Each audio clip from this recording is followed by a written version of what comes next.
We started this time last year with nothing in the ground.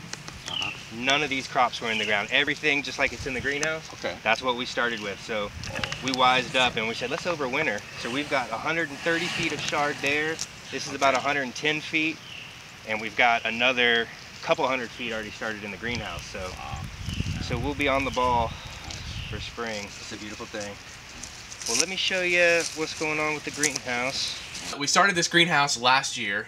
That was only really to do our flats in. We don't have any intention of doing anything permanently in the ground in this greenhouse. We really want to minimize the use of plastics. So this is a very small, you're looking at I think a 15 by 30 foot space that we grow our flats, and our flats go out in the fields, usually about anywhere between 30 days and 100 days. Some of our flats stay in here and then go out in the field, and then they get harvested. We bought this place 3 years ago. We've kind of reclaimed all of the horse pasture into vegetable gardens, and growing everything, you know, far beyond organics and bettering our soils.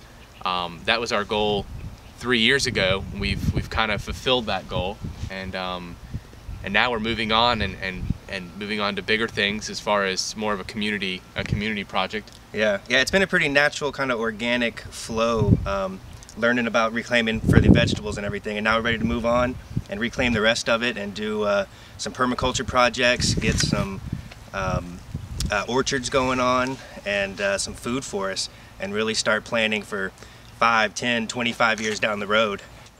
You know, in working with our permaculturist Brandy Hall at Shades of Green, she's got an amazing plan for this property, and what that's going to allow us to do is teach the community about permaculture, and it's going to allow for spaces such as farm to table dinners, events that we can hold, classes, and more so, you know, it's going to allow to raise awareness and getting our hands dirty. Yeah, and getting their hands dirty. They're going to get to come out, they're going to get to dig holes, they're going to get to plant trees, they're going to get to be a part of it. Classes, field trips, you know, kids all the way to adults, everybody's learning this, and it's a great thing to get back to. This is the way they did it way back in the day, and it's the way that's natural, and it's really what we're trying to push forward and get big in this community.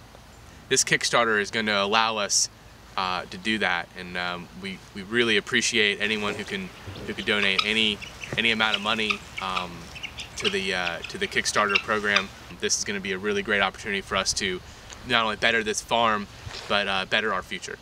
My husband and I were very excited to know that we had a local organic farm where you could purchase CSAs, worker shares, or purchase them, and we're only 9/10 away from the farm, so it was a no-brainer for us to come and get involved with such a wonderful project where we would have organically grown food at a very good cost. A lot of people like him, he's a full-time builder, Barry, and he doesn't have time to farm himself or have an organic farm, so it's really good for him to be able to work out here and bring a little bit of organic produce back to his family. So come out, get involved, get your hands dirty, and eat some wonderful food. It can only be good for you.